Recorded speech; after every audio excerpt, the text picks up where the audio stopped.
काम करना चाहिए। काम ये तो तुमने लाइसेंस दिए तो उसको हमको चलाने की अनुमति दीजिए, क्यों नहीं देते आप?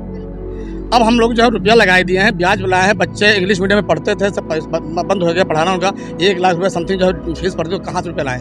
बार बार यहाँ आ रहे हैं दौड़ दौड़ के, और सुप्रीम कोर्ट में बता रहे हैं केस चल रहा है, वहाँ पे कोई पैरवी नहीं कर रहे हैं। सबसे बड़ी समस्या जीवन में हम लोग ये है कि हमारा पैसा फंस गया, जो घर में लगा था वो भी हम खेत बेच बाँच के, जेवर बेच बाँच के, ब्याज में लेके रुपया फंस दिए इसके अंदर। अरे इस सरकार में जो अधिकारी हैं वो कंट्रोल में नहीं है। अधिकारी कहते सरकार नहीं सुनती और सरकार कहती है अधिकारी नहीं सुनते।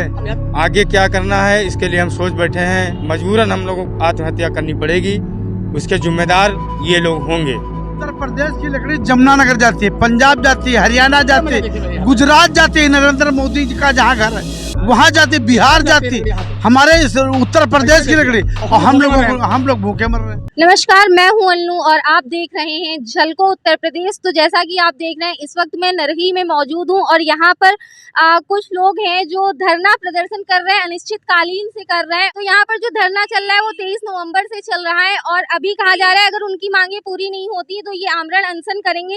तो सबसे पहले ये बताइए ये धरना किस चीज का है, क्या मांग है और क्यों ये धरना? मैडम मैं जिला सीतापुर के कस्बा तंबोर से हूँ। 2018 में लगभग एक विकेट निकली थी, लकी ड्रा में आप लोग नाम डालिए और उसमें आरा मशीन, विनियर, प्लाईवुड निकलेंगे। तो हम लोगों ने 3 डाले थे, उसमें 2 कैंसिल हो गए थे।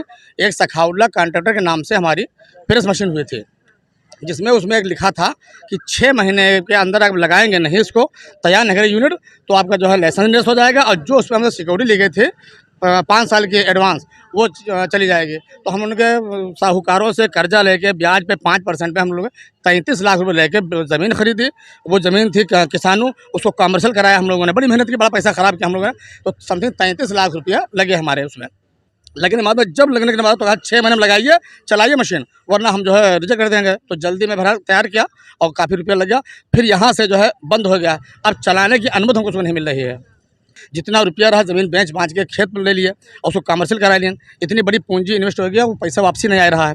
अब फिर बाद में 20,000 रुपये महीने के ऊपर चौकीदार लगे हैं जो कि देख रेख कर रहे हैं उसकी बाउंड्री, और उसमें बिजली कनेक्शन भी लिया गया, उसमें 2-3 लाख रुपये खर्चा, काफ़ी खर्चा किया, बर्बाद गया। अब जो चलाने नंबर आया तो अनुमति नहीं दे रहे चलाने के लिए हम लोग। तो अनुमति क्यों नहीं दे रही है? अब अनुमति दे नहीं रहे, हमको तो मालूम नहीं। ये मालूम है कि हम लोगों से इतनी फीस ले ली गई कि सैकड़ों करोड़ रुपया जो है तो सरकारी खजाने में पहुंच गया हम लोगों से लेकर के। एक तो फीस ले ली गई, दूसरी बात हम लोगों ने ज़मीन खरीदी, फिर कारखाना लगाया, फिर टीन सेट डाला। तो हम लोगों के पास तराई तो तीर बची नहीं है, परेशान है बहुत। अब एक ही विकल्प बचा, अगर लाइसेंस नहीं देते हैं तो हम लोग आमरण अनशन के बाद आत्महत्या करेंगे यहीं पर। आत्महत्या के अलावा कोई चारा नहीं है। अच्छा, तो 23 नवंबर से आप बैठे हैं, 23 नवंबर से कभी अभी तक कुछ आश्वासन मिला कि हाँ चला सकते हैं, नहीं चला सकते? नहीं, कोई मुलाकात नहीं करता, कोई बात नहीं करता कोई अधिकारी। अच्छा, तो ये बताइए तो वन विभाग में जब आप जाते हैं, अंदर जाते हैं, उनको अपनी बात कहते हैं तो उनका क्या रवैया होता है? उनका रवैया है टालने का। यही बता रहे हैं कि वकील नहीं हो पाए हैं और वकील के लिए हम शासन से परमिशन ले रहे हैं, यही सब बता के टाल देते हैं। हम लोग कई बार जाते हैं और आग के चले जाते हैं अपने घर को, मगर हमको यही बता दिया जाता है कि आपके वकील कराए जा रहे हैं, कल हो जाएंगे, इस हफ्ते हो जाएंगे, उस हफ्ते हो जाएं, कोई भी पैरवी ढंग से नहीं करी जा रही है। सबसे बड़ी समस्या जीवन में हम लोग ये है कि हमारा पैसा फंस गया, जो घर में लगा था वो भी हम खेत बेच बाँच के, जेवर बेच बाँच के, ब्याज में लेके रुपया फंस दिए इसके अंदर। कुल मिला के हमारा पूछने का मतलब ये था कि आपकी नज़रों में ये सरकार, चाहे व्यापारी वर्ग हो, चाहे कर्मचारी वर्ग हो, चाहे युवा वर्ग हो, आप इस सरकार को कहाँ देखते हैं? अरे इस सरकार में जो अधिकारी हैं वो कंट्रोल में नहीं है। वो अधिकारी कहते सरकार नहीं सुनती और सरकार कहती अधिकारी नहीं सुनते। अब ये मिली भगत है, अब क्या बता, एक गिलास पानी नहीं मिलता है। यानी हम लोग भूखे प्यासे यहाँ पड़े एक गिलास पानी आज 1 हफ्ते से, और 1 हफ्ता हो गया किसी ने हाल चाल नहीं पूछा, अधिकारी मुलाकात नहीं करते। जीना हराम है हम लोगों का, और जो पैसा था फांस दिया कारखाने में। जो भी गलतियां हैं अधिकारियों की है, बाकी मंत्री लोगों की कोई गलती नहीं हमें लग रहा है। अरे तो मंत्री लोग अरे क्यों नहीं, मंत्री लोगों को बात करनी चाहिए। जब उन्होंने जगह निकाली, जब सरकार ने जगह निकाली और फिर लाइसेंस जारी नहीं कर रहे हैं, चलाने की अनुमति नहीं दे रहे हैं, तो क्यों निकाली जगह? हमने मांगा तो था नहीं उनसे जगह, कि हमने ये नहीं कहा था कि हमको लाइसेंस दे दीजिए, इन्होंने खुद निकाला था। हम लोगों ने किसी कि जितने भी लाइसेंस धारक किसी ने कम से कम 10-15 हजार फार्म भरे गए थे मैडम, 10-15 हजार। तो उसमें तमाम पैसे थे, उसमें सैकड़ों करोड़ रुपया आ गया था। उसमें 10-10 हजार रुपया किसके वापस किए गए बताओ। 1215 लोगों के कारखानों के ऊपर कम से कम 1 लाख आदमी को रोजगार मिलता। ज्यादा निकलता 1 लाख, हाँ, अरे 1 लाख से ज्यादा ही मिलता रोजगार। यानी गरीब आदमी 1 लाख से ज्यादा एडजस्ट हो जाते हैं उसमें। और वो आदमी बेरोजगार जो है, सरकार नौकरी नहीं देती है। अरे तो हम लोगों के कारखानों के ऊपर जो गरीब आदमी काम करता तो नौकरी तो पाता। तो क्या लग रहा है, लाइसेंस जारी नहीं हो रहा है, लोगों की जो मांगे हैं वो पूरी नहीं हो रही हैं, तो इसमें सरकार कितनी जिम्मेदार है?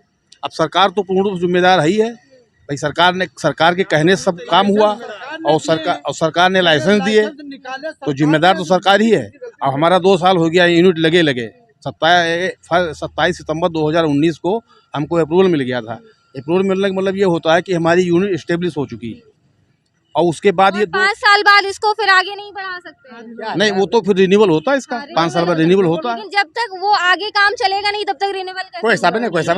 फाइनल लाइसेंस नहीं जारी किया भाई। फाइनल लाइसेंस जारी करेंगे तब ना रिन्यूअल होगा। तो अभी 2 साल का समय तो ऐसा ही व्यतीत हो गया। अब 2 चौकीदार चलाते हैं। अब 20,000 रुपये मैंने चौकीदारी का है, करीब 5-6 लाख रुपया हम चौकीदारी पर खर्च कर चुके हैं, और रोज यही होता रहता है। यहाँ कई चक्कर हम यहाँ आ चुके हैं। अब ये धरना प्रदर्शन भी आज 7वां दिन है, चल रहा है। इस बीच ये लोग भी बहुत बैठे हैं, काफ़ी दिन से भूख हड़ताल भी किए हैं, लेकिन विभाग के अधिकारी कुछ सुनते ही नहीं हैं। न कोई ऐसा आश्वासन देते हैं जिससे कि हम लोग संतुष्ट हो जाएं। तक हमें लगता है सूचना नहीं पहुंच पाती है, हमें तो ऐसा लगता है। कैसे पहुंचेगी सर? वो तो कहते हैं हम हर जो कहते हैं कि हम हर एक व्यक्ति से उनकी पर्सनल समस्या सुनते हैं, और मुख्यमंत्री आवास में जनता का भी जो है एक लगाया जाता है कि जनता की जो दिक्कतें हैं जनता। हाँ। 7 दिन से हम यहाँ पे बैठे तो वही तो हम आपसे पूछ रहे हैं, आप बोल रहे हैं मुख्यमंत्री सुन लेंगे। जब हम आपसे बोल रहे हैं कि जो है मुख्यमंत्री के आवास चले जाइए, वहाँ जनता का जाने नहीं देते हैं। मुख्यमंत्री जी बगल में सुनिए, क्या मुख्यमंत्री के बिना इजाजत के बगैर अंदर नहीं जाने देते? तो क्या मुख्यमंत्री ने ये आदेश दिया है? मेरी बात सुनिए, बात है ये कि जब जो आराम मशीन, प्लाईवुड, विनियर यानी प्लाई मशीन, ये सब जो लाइसेंस देने की घोषणा की मुख्यमंत्री ही ने तो की। तो वही तो वो कह रहे हैं कि जो है मुख्यमंत्री तक घोषणा इन्होंने की, इन्होंने टाइम दिया, अखबार में निकला, टीवी चैनलों, तब पूरे उत्तर प्रदेश के 15,000 लोगों ने फार्म भरा। तो उसमें 1215 लोगों के नाम लॉटरी से चयनित हुए, और 15,000 लोगों का जो 13,000 रुपये के हिसाब से जो पैसा पहले फार्म भरने का जमा हुआ, वो सैकड़ों करोड़ रुपया वो जब्त कर लिया। और फिर कहाँ वापस हुआ? कोई नहीं वापस किस? अरे कोई वापस ही नहीं किस भैया। अरे मेरे भाई, कोई हम लोग गए नहीं दिन, हम लोग वापस करें गए नहीं दिन। कुछ लोगों को वापस हुआ, कुछ लोगों को नहीं दिया किसी को।